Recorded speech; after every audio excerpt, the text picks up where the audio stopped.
Nos últimos anos, testemunhamos um crescente foco da sustentabilidade no cenário da construção civil, minimizando cada vez mais os impactos ambientais. Novas tecnologias, novos materiais e o aperfeiçoamento da prática construtiva promovem o uso eficiente desses recursos. Neste episódio, vamos falar sobre como construir e reduzir os impactos do meio ambiente.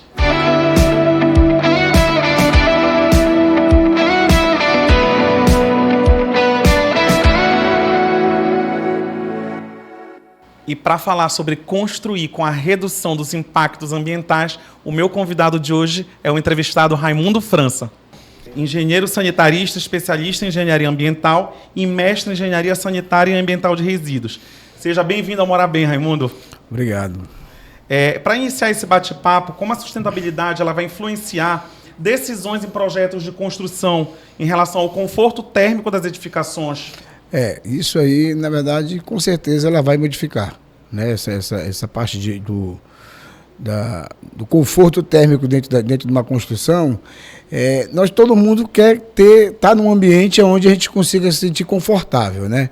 Então, essa questão do material a ser utilizado dentro da construção civil, tendo um aproveitamento disso, isso é primordial para dentro da construção, hoje dentro do nosso do mercado, né? Ainda mais quando a gente trata de Belém do Pará, com um clima que não é um clima fácil, é um clima tropical, então a gente tem que observar bastante essa aplicação desse material, né? Exatamente, porque tem muito material hoje dentro do mercado que a gente possa fazer essa construção, né, que é um pouco diferenciado do que a gente usa no convencional e que isso traz uma economia muito grande para a obra e acaba trazendo também um conforto melhor para a gente. Era exatamente isso que eu ia te perguntar agora. Quais são esses principais materiais e essas tecnologias que a gente pode utilizar para alcançar esse melhor conforto, já se tratando de que estamos falando de Belém, né? Exatamente. Na verdade, assim, hoje a construção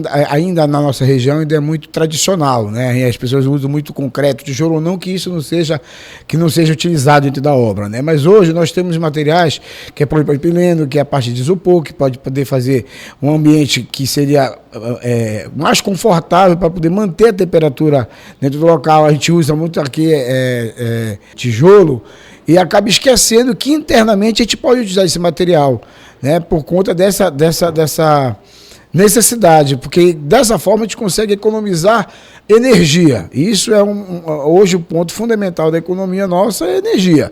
Nós temos que ter hoje materiais que a gente consiga gastar menos energia para poder ter um conforto melhor dentro de casa. É exatamente esse momento que a gente está vivendo agora de verão, julho, e acaba que nos refém do ar-condicionado. Do ar-condicionado, exatamente. Então, inicialmente, em relação à primeira pergunta, nós temos que ter um profissional para poder fazer isso. Que muitas das vezes as pessoas gastam dinheiro, têm condições de fazer e como elas têm as ideias delas, elas não chamam um profissional para poder fazer isso, porque tudo requer um estudo. Estudo do sol, da posição do sol, da entrada do vento. Então, tudo isso facilita com que a gente tenha um ambiente agradável dentro do nosso convívio, né? Claro. E com as escolhas desses materiais das construções, como é que a gente pode contribuir também à situação do reaproveitamento da reciclagem também para a vida útil dessa edificação? Bem, eu acho que começa já desde a fundação. Primeiro, a gente pode reaproveitar o material que seria utilizado como madeira. Às vezes, se vai usar madeira, pega essa madeira e repete várias formas. Isso você já tem uma economia.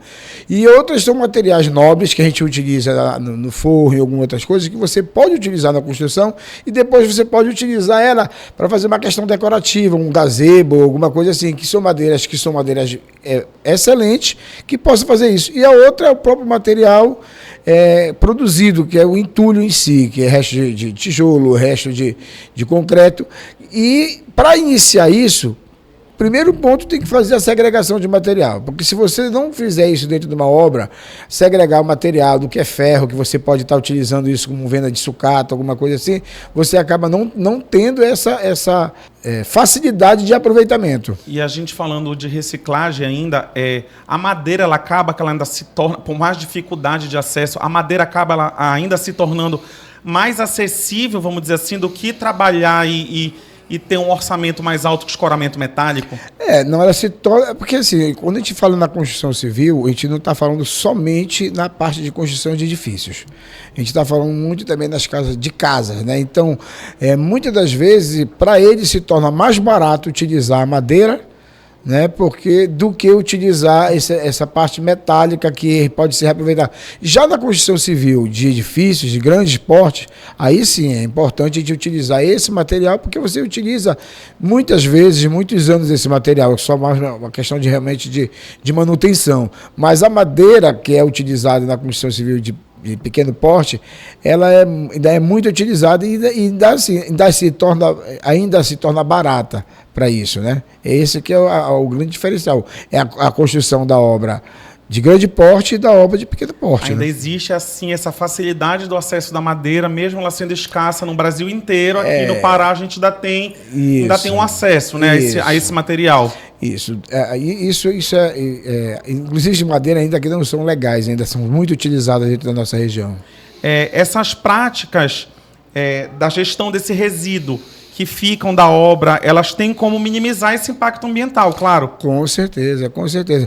Você pode reaproveitar material, por exemplo, esse que eu falei, resto de concreto, tudo, você dentro da própria obra, se tiver uma boa gestão, você pode triturar esse material e utilizar esse material para fazer calçamento que não vai pegar grande peso, para passagem de pedestre. Você pode utilizar em bloquete, você pode utilizar em meio fio, dentro da própria obra.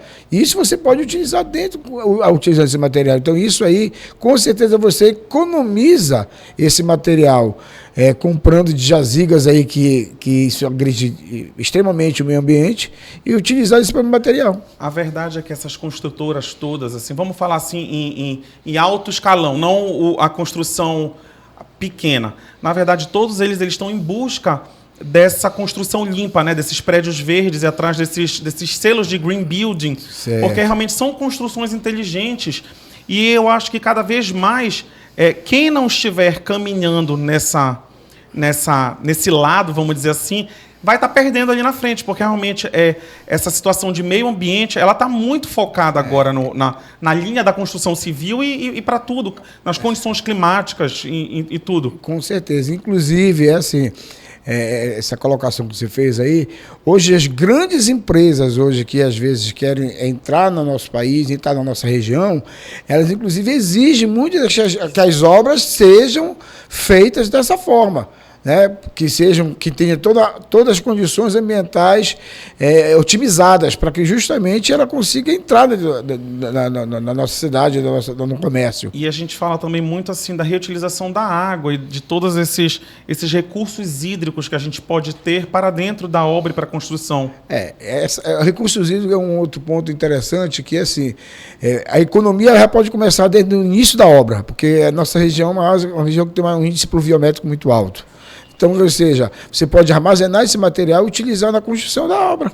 Isso é fato. E, posteriormente, precisa ser pensado em grande escala, aproveitar esse material para poder você fazer jardinagem, fazer irrigação de jardinagem, lavar a área comum. Para o consumo que não é aquele consumo principal, mas exatamente, é um consumo secundário, ou seja, lavar um pátio, exatamente, lavar um carro, fazer uma rega de jardins, desses sistemas até, inclusive, de irrigação automática. Inclusive, você pode utilizar até no vaso sanitário isso. Então, precisa pensar dessa forma para poder a gente conseguir... E isso facilita, inclusive, para a cidade, porque quando você utiliza esse material aqui, você deixa de jogar isso para o sistema de drenagem da cidade. E isso evita também alagamento, água em excesso para o sistema de drenagem de canagem. Já não deixa de ter um benefício econômico, tanto na produção da obra e dessa quantidade de resíduo gerado. Então, a gente tem uma geração também de economia. Exatamente, porque você passa a deixar de utilizar... Olha lá, puxa uma coisa para você passa a utilizar menos o poço, menos a água da Cosampa. Com isso, você vai diminuir a quantidade de bombeamento, ou seja, a economia tem energia. E aí acaba que a gente deixa a construção ainda mais eficiente... Mais sustentável. Mais sustentável, claro. As políticas governamentais e as regulamentações impactam nessa adoção e essas práticas? Eu acho que isso aí é um dos pontos. Hoje o governo ele tem muito esse programa de construção de Minha Casa Minha Vida, eu acho que aí é um grande laboratório para a gente poder testar alguns materiais, para a gente poder incentivar a nossa mão de obra, porque essa nossa mão de obra ainda pensa construir casas como desde a época do Império do Brasil. Então a gente precisa, o governo deveria ser um grande incentivador para isso. Mas para isso acaba tendo um custo um pouco maior da obra. Mas ela pode criar artifícios como a questão fiscal, ela pode reduzir os impostos para que a construtora que apresentar um projeto mais sustentável, ela pode também incentivar a utilização, um percentual da obra, 15%, 20% da obra tem que ter material reciclado, material reaproveitado, para que isso incentive as construtoras, quando fizerem um processo licitatório, elas terem como um argumento e ter que utilizar isso daí. Então, isso é importante, o governo tá ajudando as pessoas a isso. Até porque né, essas técnicas construtivas que elas acabam se aprimorando com o passar dos tempos, eu acho que aqui em Belém ainda existe um pouco de uma certa resistência para querer dar esse passo à frente. Exatamente. E eu lembro quando eu trabalhei numa construtora, quando eles tentaram implementar a construção a seco das divisórias de gesso, e não deu certo, porque o cliente queria a parede de tijolo. Então, tipo assim, até ele aceitar que ele precisa dar esse passo para modificar e está sendo mais econômico dentro de uma obra, enfim, e estando num caminho de estar economizando, ou, enfim, gerando um melhor resultado para o meio ambiente, eu acho que também existe um pouco da cabeça dura, né? De quem está executando, ou quem está... Não de engenheiro em si, mas às vezes da própria mão de obra, que é muito resistente. A palavra é resistente. É isso que eu digo. Se o governo entrar com isso, ela vai começar a botar na cabeça dessa mão de obra que quando acaba o serviço dele e está no mercado, a entender que é muito mais fácil, é muito mais rápido, né? E ele busca ele se especializar nesse tipo de material. Porque, faltando assim um pouco, nos Estados Unidos, hoje as casas são prontas em 100 dias, tem uma casa pronta, né? Então, por quê? Porque são materiais mais leves, materiais que correspondem ao que a gente quer, ter a nossa necessidade, corresponde à nossa necessidade de moradia e totalmente acusticamente, a questão ambiental, a questão de conservação da temperatura do ambiente, é muito mais fácil, porque se usa drywall. O drywall você coloca com fibra de vidro, que chama, né? Lã de vidro, entre uma parede e a outra, e totalmente abafa o som e totalmente a temperatura se mantém estável dentro do ambiente. Isso, como é muito constante nas minhas obras e por onde eu circulo, essa situação que tu acabaste de mencionar, por exemplo, assim, esse é o sistema correto de trabalhar o drywall. Só que na hora ninguém quer pagar a lã. Ninguém quer pagar. Mas fica só o sistema montado, fica aquela coisa oca. Aí é óbvio que a gente não vai ter o mesmo tratamento acústico que a gente teria dentro de qualquer ambiente. Se fosse uma sala de reunião, ia vazar o áudio. Exatamente. E aí tu achas que se a gente tivesse uma política que colaborasse não só como esse investimento, mas que capacitasse e conseguisse moldar, tu achas que já funcionaria ou não seria suficiente? Não, eu acho que funcionaria. É por isso que eu digo que quando a gente fala em relação ao governo, se o governo entrar com isso, porque ele vai te dizer como é que ele quer a obra, e ele entrar com isso, as pessoas vão começar a entender esse tipo de construção e vão ver que realmente ela facilita. Agora, depende do cliente, é como você falou, na nossa região norte e nordeste, que o pessoal adora a rede, precisa ter um ponto que, olha, aqui você pode botar rede, mas aqui você não pode botar rede. Era exatamente essa a maior pergunta que acontecia na construtora. E era uma época que tinham começado a funcionar as televisões que na época eram de plasma, que eram super pesadas. E as pessoas perguntavam assim, mas como eu vou conseguir pendurar minha televisão numa parede de gesso?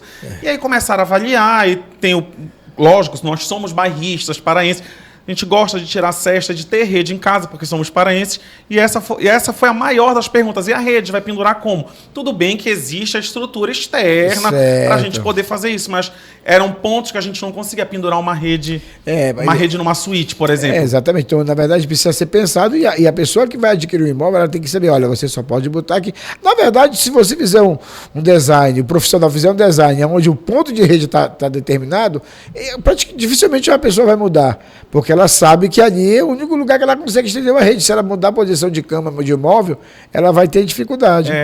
Falando um pouco na construção americana que tu citaste agora, a nossa construção, a nossa tecnologia, vamos dizer assim, ela é muito solta. Ela fica muito solta. Então, quando a gente pega um apartamento desse ou uma casa, ela é praticamente livre, ela é um papel em branco. E lá, nessa construção que é toda certinha, não existe. Se você comprou aquela casa, aquela janela tem que ser de 1,20, ela não pode ser de 1,50. Exatamente. E todo mundo vai ter igual. E se tiver que atar a rede, vai ter que atar nesse ponto, porque realmente eles não autorizam fazer em outro ponto. Exatamente. Então, tipo assim, é um sistema também de normas, de regras, de ABNT, que eles respeitam muito. Porque eles têm pânico de ter acidente, têm pânico de ter incêndio. Então, eles são muito corretos quanto a isso, né? Aqui assim, depende muito da fiscalização. Lá, na verdade, você faz por parte a casa. Você montou a parte elétrica, você não pode fechar. Tem que deixar toda aberta até a fiscalização olhar e já está ok. Se isso aqui não está ok, você não pode fechar. Aqui não, você não tem fiscalização. Eu digo num pequeno porte, né? Grande porte, acho que já tem essa fiscalização, mas não é ainda do jeito que tem que ser feito. Então, o que acontece? Você constrói de qualquer jeito, faz de qualquer jeito, e às vezes gasta mais. Você constrói uma casa, você tem dinheiro para poder fazer, faz de qualquer jeito, depois que está toda pronta, você percebe, poxa, mas aqui podia ficar mais iluminado, aí quebra tudo de novo, faz novamente. Isso não existe lá. Eu já tive um cliente francês que construiu aqui em Belém. E ele ficou assim, assustadíssimo, que ele falava assim, como assim? Vocês sobem a casa toda de tijolo, tá, tiveram um trabalho. Quando subiu tudo isso de tijolo, vocês chamam o funcionário para rasgar esse tijolo, quebrar ele inteiro, para poder passar a elétrica e a hidráulica. Ele falava assim, eu não entendo como vocês fazem isso. Porque lá na França, o sistema já estava todo pronto, né? E aí, o que acontecia? As paredes, que eram drywall, ou de madeira, ou um aglomerado que fosse, vestiam essas instalações. Então, isso é uma tecnologia que é muito normal para eles, mas que para a gente realmente não é o nosso natural do dia a dia da execução de uma obra, né? Aqui na nossa região, o nosso calo em relação aos bichos, que a gente tem que chamar um profissional. Não tem como a gente construir uma casa com o ambiente que a gente queira sem chamar um profissional. Porque a nossa região ela é muito úmida. Então, o fungo ela vai aparecer, que a gente chama o mofo, né? Vai aparecer. Então, você precisa estar com a casa bem montada, com entrada de iluminação natural, bem colocada, para você, para poder o sol entrar e tirar essa umidade. Você precisa estar com ela muito bem acusticamente feita para justamente o som não ultrapassar para outro local.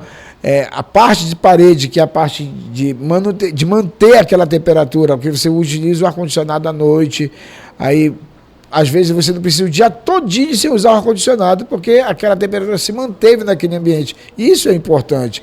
E tudo isso porque o ar-condicionado ele tira a umidade. Se você não tiver, a umidade vai ficar lá. Então você precisa montar a sua casa, ter a sua construção, chamando um profissional, porque ele vai fazer o estudo de ventilação, vai fazer o estudo do sol, o poente, o nascente, onde a posição é melhor, para poder você aproveitar esse espaço. Tu me deste exatamente o gancho que era da próxima pergunta, que era qual era exatamente a importância dessa orientação de carta solar para o posicionamento de uma obra, seja qualquer obra, seja uma casa pequena, ou seja um prédio, uma edificação. Enfim, era isso que eu ia te perguntar agora, sobre a importância dessa locação de obra, isso pode acabar com qualquer obra, né? Acaba com qualquer obra. Muitas vezes você vai num apartamento, eu já visitei uns apartamentos aqui, que você está no 10º andar, acha que vai pegar um ventilador, abre e não entra um vento, que foi construído numa posição que o vento não entra. Né? O sol não entra, é totalmente...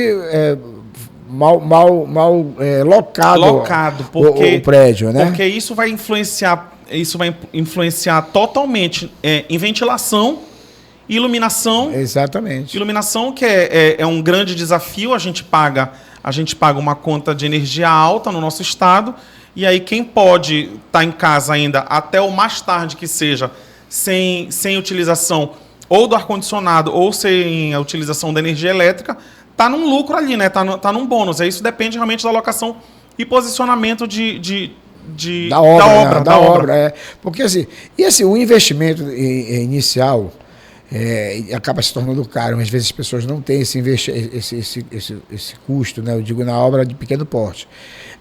Janelas que elas vão fazer diminuir a temperatura, inclusive o som. Hoje, normalmente, os hospitais hoje eles já utilizam isso em teste. Eles utilizam portas e janelas que eles mantêm a temperatura, a acústica, e você consegue ter uma boa entrada de iluminação dentro do quarto, dentro do ambiente. São altos, mas se você for botar isso a longo prazo, você vai economizar na energia. Porque hoje o ambiente vai praticamente sempre precisar ligar o ar-condicionado e ligar a luz. Então isso tem uma economia a longo prazo, mas isso é importante. A iluminação, a posição onde vai ser construído, você precisa saber aonde vai ser o sol para entrar, onde a ventilação melhor, para onde o vento está entrando, para onde o vento sai, para poder justamente você fazer dutos. Se você fizer hoje dutos, você pode criar iluminação externa no seu prédio, na sua obra, aumentar um grande espaço de ventilação. E aí vai entrar o sol, não. Se você colocar a janela correta e você criar dutos de ventilação dentro do próprio apartamento, você não vai ter um ambiente que vai ser fresco, um ambiente bem arejado, e não vai ser necessário você estar com a luz e ar-condicionado ligado. E tem duas coisas que eu tenho percebido muito que os clientes têm buscado. Eu vou te dar um exemplo. Eu moro próximo da Doca. Ganhou o Remo ou ganhou o Paysandu, parece que a comemoração é lá dentro de casa. E normalmente é num domingo. Normalmente é no domingo, a gente tem que trabalhar segunda-feira. Então, parece que a comemoração é na nossa sala. E aí é o trio elétrico, é o foguetório, e realmente é uma coisa que óbvio, a construtora entregou de uma maneira, mas se eu pudesse fazer essa descaracterização da fachada do prédio, que é proibida, mas seria um investimento que eu faria no meu apartamento por conta do barulho. Eu tenho um sono super leve, eu escuto o caminhão de lixo passando, e eu acho que é um ponto que os clientes sempre buscam. Mas posso colocar o tratamento acústico? Posso fazer? Posso... eu acho que tem tecnologia já para isso. Você pode fazer. Agora, como é um custo, né? Isso tudo é uma questão de custo. Você pode fazer, eu acho que tem que fazer. Acho que o cliente hoje, quando vai para um apartamento, olha, eu quero dessa forma. Então, a construtora ela tem que buscar novas tecnologias para que isso seja minimizado. Porque, voltando aos Estados Unidos, as casas dos Estados Unidos são de madeira e é de pinho. Então, e você consegue manter uma proteção acústica na tua casa boa. E a gente vê exatamente isso, como tu falaste, do hotel, né? Porque às vezes a pessoa está num hotel, ela tá a passagem, a trabalho, e às vezes acorda cedo, mas também tem gente que está no hotel de férias, né? De férias. E é muito nítido. Você fechou aquela janela, que normalmente elas são basculantes, né? Porque isso. Elas não abrem por segurança, mas a feita que você puxa aquela... Travou. E tranca, você não... Pode soltar uma bomba lá fora. Que você não escuta. Você dorme em paz. Isso é fantástico. Exatamente. Né? Então, isso o cliente tem que buscar das construtoras, para que possa ter isso aí. O outro ponto que eu vejo que tá bastante agora, que foi facilitado, claro, e eu vejo que as pessoas têm ido atrás, é a situação da energia solar. Então eu vejo que muitas pessoas, porque antigamente gerava uma dúvida, só posso colocar a placa de energia solar no telhado da minha casa, e não é assim, né? Da feita que você tem um ponto que você consiga fazer a instalação das placas e fazer só o link com o teu CPF, eu posso ter energia solar num prédio ou em qualquer lugar. E os clientes têm buscado muito porque pagamos uma conta cara, né?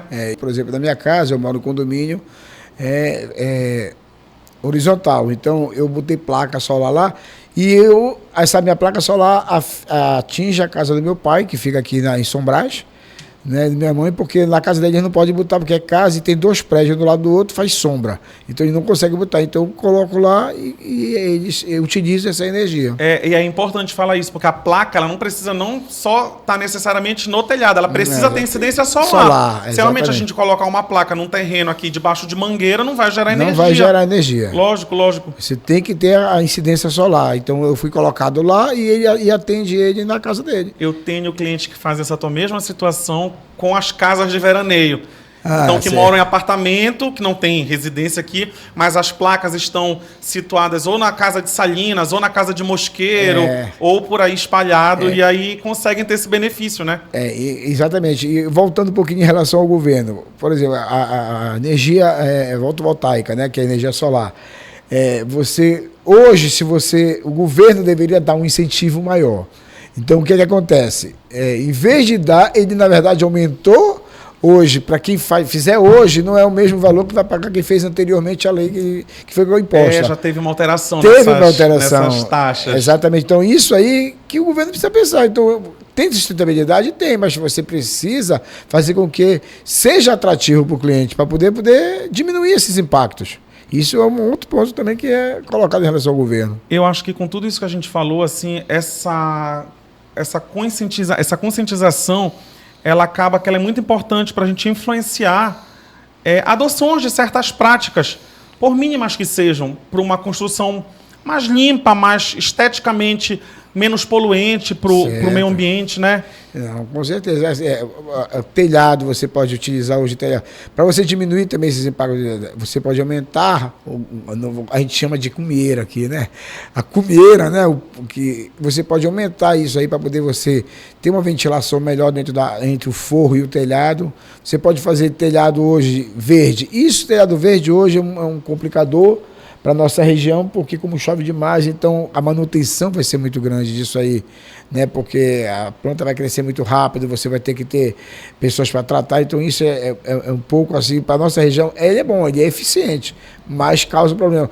Eu já trabalhei em cima de um telhado, onde ele fez tipo um tanque de peixe, então todo o telhado dele, na verdade, é uma mini piscina, e era excelente para dentro da casa, a casa ficava o tempo todo sem aquecimento, ele criava lá, então isso aí, essas coisas, essas modificações, elas incentivam realmente as pessoas a cada vez mais melhorarem. E tu sabes o que é interessante? São adoções e práticas que às vezes parece que as pessoas esqueceram ao longo do tempo, e são características muito presentes ainda nas construções europeias desses casarões todos que existem no nosso centro histórico. Exato. Aquele pé direito amplo, para tu teres uma ventilação e um clima mais ameno. Tudo bem que o clima não é o mesmo, né? Hoje está muito mais quente, mas eles já tinham essa tecnologia aplicada para essa construção e que parece que ficou esquecida por um tempo. E eles usavam uma grande quantidade de roupas ainda. Então, e blocos de tijolos largos para tu conseguires ainda barrar um pouco dessa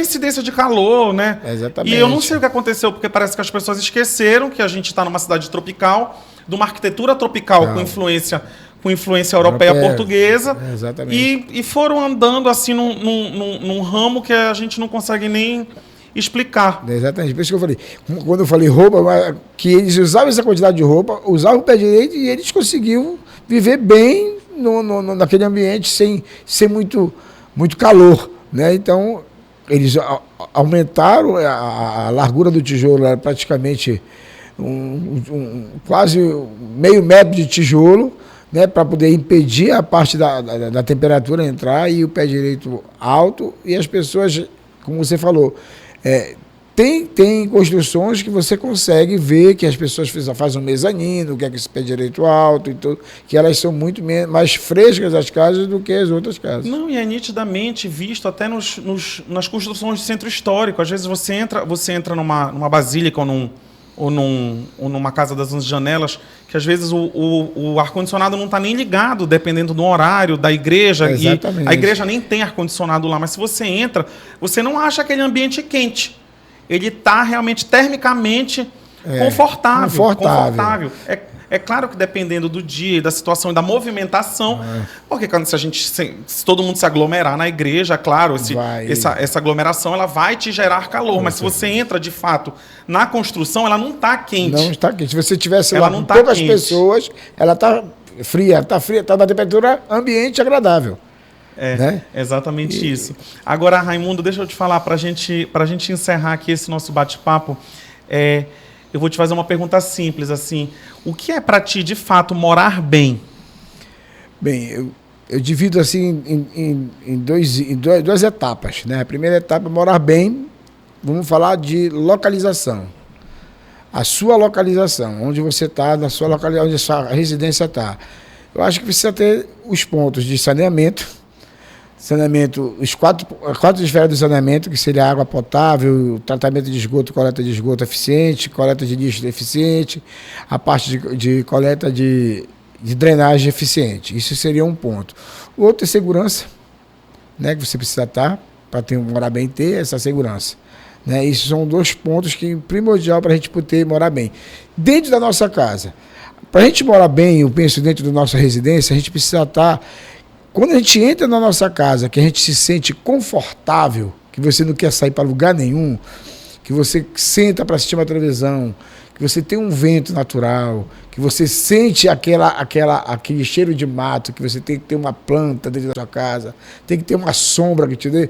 Isso para mim acho que é morar bem. Quando você se sente bem, você abriu uma janela, aquela ventilação entrou, você está aqui sentado na frente da sua casa, sentindo aquele cheiro de mato, né? Que a gente quando tem bastante planta dentro da casa, eu acho que isso é morar bem. Eu acho que esses 2 pontos são primordiais para você ter uma moradia de excelência. É isso mesmo, excelente. É todo esse conforto que a tua residência pode te gerar. Exatamente. Poxa, Raimundo, obrigado pelo teu bate-papo aqui. Eu acho que a gente teve uma troca incrível. Eu acho que a gente aprendeu bastante sobre essa redução desses impactos nas construções civis. Eu agradeço bastante a tua presença aqui com a gente.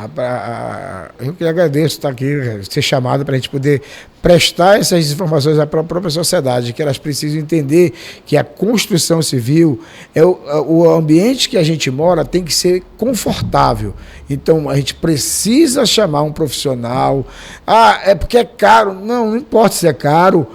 Você tira uma parte do que você vai fazer, mas chama um profissional, porque é mais caro você passar 20, 30 anos num ambiente e não tendo esse conforto que eu falei. Sem ter um ambiente que você não consiga ficar dentro de casa. Você tem que sair para poder pegar um vento, você tem que estar com o ar-condicionado ligado a 24 horas. E o profissional, ele vai te dar umas orientações que com certeza você vai ter um ambiente melhor para morar. Legal.